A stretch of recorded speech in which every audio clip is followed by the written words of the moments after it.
Hello and welcome to everyone. आज देखने वाले हैं प्रैक्टिस सेट 2 जो कि आप लोग का हिंदी भाषा और हिंदी व्याकरण से मोस्ट इंपॉर्टेंट एमसीक्यू रहेगा। तो चलिए स्टार्ट करते हैं हमारा पहला एमसीक्यू। तो पहला क्वेश्चन है कि क वर्ग का उच्चारण स्थान क्या है। आप लोग को बताया गया है जो क वर्ग, च वर्ग, ट वर्ग, जो प वर्ग होता है, मतलब कि जो वर्ण का जो आपका वर्ग होता है उनका कुछ उच्चारण स्थान होता है। तो यहाँ पे आप लोग का जो क वर्ग, इसमें आपका क ख ग घ अंग सब आ जाता है ना। तो ये जो है तो इसका उच्चारण स्थान क्या होगा। ऑप्शन देखिए, मूर्धा, सेकेंड ओष्ठ, थर्ड कंठ एंड फोर्थ है दंत। तो आप लोग के अकॉर्डिंगली इसका आंसर क्या होगा।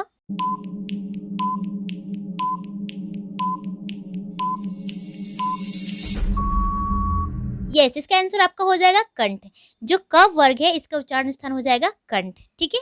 एंड नेक्स्ट क्वेश्चन देखिए, स्वार्थी होना इस अर्थ का मुहावरे बताइए। तो ऑप्शन हो जाएगा अपनी खिचड़ी अलग पकाना, आँच न आने देना, आसन डोलना एंड फोर्थ है आसमान टूट पड़ना। यानी कि जो आपका स्वार्थी होना, इसका ये तो अर्थ हो गया, लेकिन इसका मुहावरा क्या होगा तो आप लोग को ये बताना है।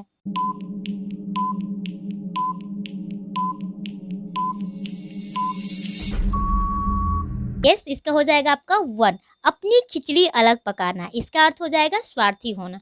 एंड थर्ड क्वेश्चन देखेंगे, आत्मा का विपरीतार्थक शब्द बताइए। यानी कि इसका विलोम शब्द बताना है कि आत्मा का विलोम शब्द क्या हो जाएगा। परमात्मा, अनादर, अमीर एंड इनमें से कोई नहीं। तो इसका राइट आंसर हो जाएगा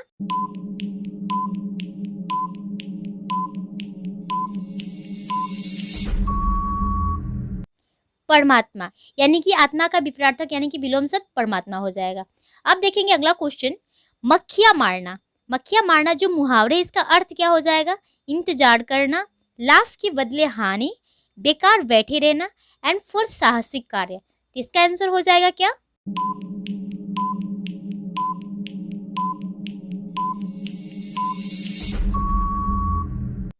तो इसका आंसर हो जाएगा आपका बेकार बैठे रहना। जो आपका मक्खियाँ मारना मुहावरे है, इसका अर्थ हो जाता है कि बेकार में जो बैठे रहते हैं उसको बोलते हैं हम लोग मक्खियाँ मारना। अब देखेंगे अगला क्वेश्चन, वर्तमान हिंदी का प्रचलित रूप है। ऑप्शन हो जाएगा अवधी, ब्रजभाषा, खड़ी बोली एंड फोर देवनागरी। तो इन 4 ऑप्शंस में इसका करेक्ट आंसर क्या हो जाएगा।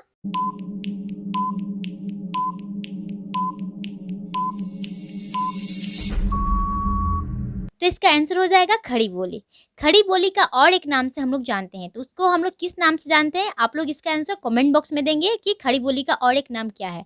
तो वर्तमान जो हिंदी का प्रचलित रूप है खड़ी बोली।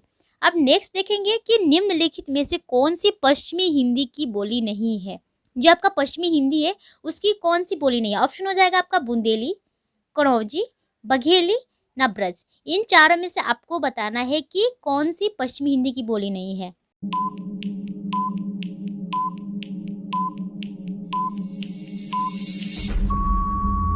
यस, इसका हो जाएगा आपका बघेली। यानी कि बुंदेली होगी, कनौजी होगी, ब्रज भी होगी, किंतु बघेली नहीं होगी। अब आप लोग को ये भी बताना है कि बुंदेली, कनौजी और ब्रज है, तो इन तीनों के अलावा क्या और भी पश्चिमी हिंदी की कोई बोली है, तो है तो कौन सा है, आप लोग कमेंट बॉक्स में देना है। और नहीं है तो नहीं भी लिख के आप लोग को बताना है। ठीक है। अब नेक्स्ट क्वेश्चन देखेंगे, भारतीय संविधान में किन अनुच्छेदों में राजभाषा संबंधी प्रावधानों का उल्लेख है। आप लोग को बताना है जो हमारा भारतीय संविधान है वो संविधान में कौन से अनुच्छेद है जिसमें हमारा हिंदी राजभाषा के उनके प्रावधानों के बारे में उल्लेख है। तो ऑप्शन नंबर 1 343 से 351 तक, ऑप्शन नंबर 2 134 से 315 तक, ऑप्शन नंबर 3 भी है, ऑप्शन नंबर 4 जो दिया आपका 134 से 153 तक। इसका करेक्ट आंसर क्या हो जाएगा।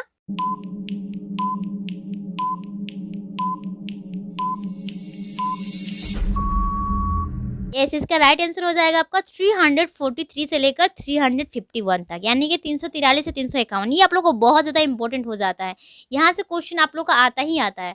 चलिए नेक्स्ट क्वेश्चन देखेंगे, इनमें से चोर का पर्यायवाची शब्द कौन सा है। ऑप्शन हो जाएगा मोशक, शशि, वेश्यर एंड फोर धनत। इन चारों में से आपको बताना है कि चोर का पर्यायवाची शब्द कौन सा होगा।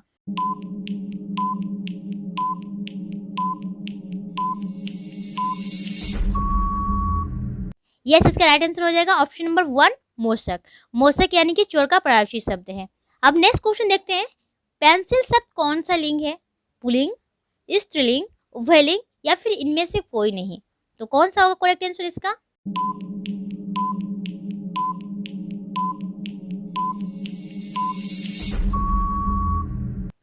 यस, इसका करेक्ट आंसर हो जाएगा आपका ऑप्शन नंबर 2 स्त्रीलिंग।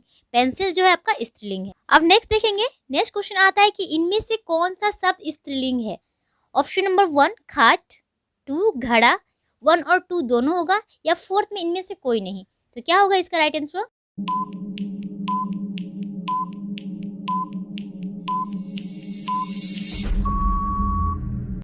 यस, इसका राइट आंसर आपका हो जाएगा ऑप्शन नंबर 1 खाट। सॉरी, यहाँ पे आपका 2 हो गया मिस्टेकली। ऑप्शन नंबर जो 1 खाट है, खाटी क्या है आपका स्त्रीलिंग है, किंतु जो घड़ा हो गया ये आपका पुल्लिंग हो जाता है। अब नेक्स्ट क्वेश्चन देखेंगे, तो क्वेश्चन आता है कि इनमें से कौन से सब कर्म कारक है। जो हम लोगों ने कारक पढ़ा था ना, जैसे कर्ता ने कर्म को, करण से, संप्रदान को के लिए, आपादान से, ये जो था आपका, तो उसमें से आप लोगों को बताना है कि कौन शब्द कर्म कारक होगी। पेड़ से फल गिरा, या फिर मैंने हरि को बुलाया ना। ऑप्शन नंबर 3 की लड़का पेड़ से गिरा। फोर्थ है हरि मोहन को रुपए देता है। तो क्या होगा इसका राइट आंसर।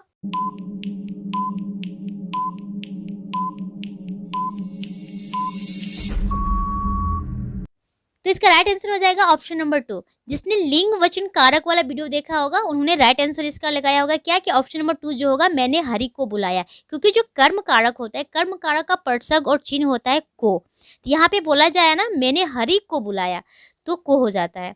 नेक्स्ट देखेंगे, तितली उपन्यास के लेखक कौन है। Option number 1 Agyeya, 2 Suryakant Tripathi Nirala, and 3 Sumitranandan Pant, and 4 Jaishankar Prasad. तो क्या होगा इसका correct answer.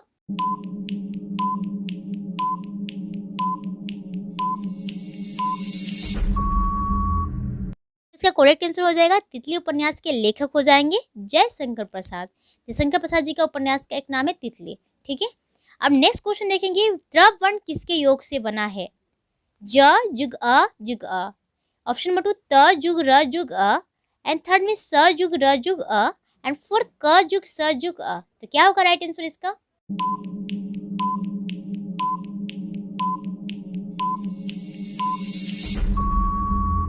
Yes, option number 2 त जुग र जुग अ, ये आपका करेक्ट आंसर हो जाएगा। जो त्र होता है इसी के संयोग से बनता है।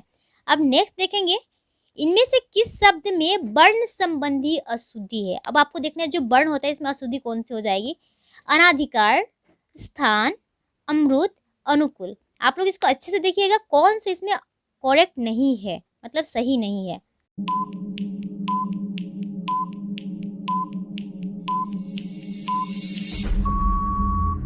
यस, इसका राइट आंसर हो जाएगा ऑप्शन नंबर 4 अनुकूल। यानी कि जो आपका अनाधिकार ये भी करेक्ट है, स्थान भी करेक्ट है, अमृत भी करेक्ट है, किंतु अनुकूल में जो आपका क है ये आपका मात्रा गलत है, इसलिए इसका करेक्ट हो जाएगा अनुकूल।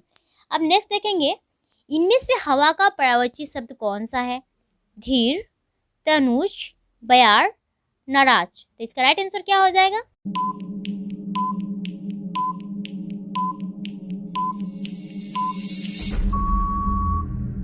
यस, इसका राइट आंसर हो जाएगा आपका बयार। बयार को हम लोग हवा बोलते हैं, यानी कि वायु। ठीक है, अब आता है अगला क्वेश्चन, हिंदी भाषा का विकास का सही अनुक्रम कौन सा है।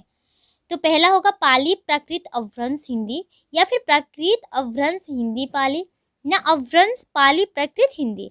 ऑप्शन 4 में होगा कि हिंदी पाली अवभ्रंश प्राकृत। इसका करेक्ट आंसर हो जाएगा।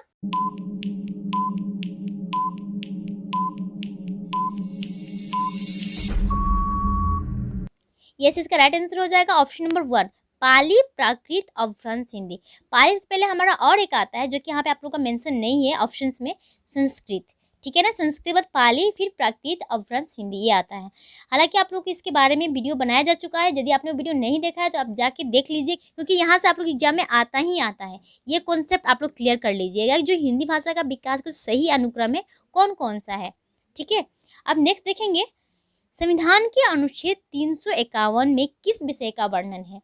संघ की राजभाषा, उच्चतम न्यायालय की भाषा, ऑप्शन नंबर 3 पत्रचार की भाषा, एंड 4 हिंदी के विकास के लिए निर्देश। तो क्या होगा इसका राइट आंसर।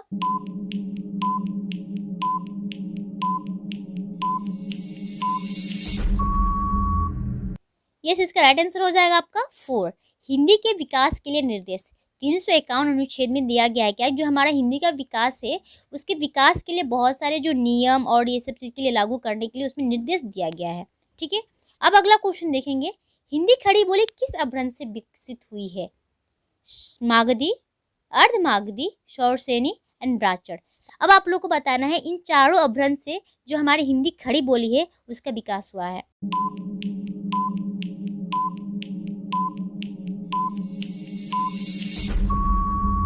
यस, इसका राइट आंसर हो जाएगा आपका ऑप्शन नंबर 3 सौरसेनी। सौरसेनी अभ्रंश से जो हिंदी खड़ी बोली है इसका विकास हुआ है। अब नेक्स्ट देखेंगे किस तिथि को हिंदी को राजभाषा बनाने का निर्णय लिया गया था?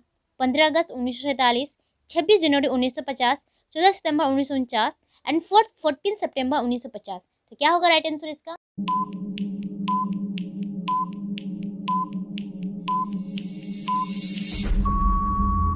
तो इसका राइट आंसर हो जाएगा आपका ऑप्शन नंबर 3 14 सितंबर 1949 को हिंदी का राजभाषा बनाने का निर्णय लिया गया था, न कि लागू किया गया था। इतना याद रखिएगा, बस निर्णय लिया गया था कि इतने तारीख को यानी 14 सितंबर 1949 को हिंदी को राजभाषा बनाया जाएगा। ठीक है, अब नेक्स्ट क्वेश्चन देखेंगे मगही किस उपभाषा की बोली है? Option number 1 Rajasthani, option number 2 पश्चिमी हिंदी, ऑप्शन नंबर 3 पूर्वी हिंदी एंड 4 बिहारी। तो क्या होगा इसका राइट आंसर?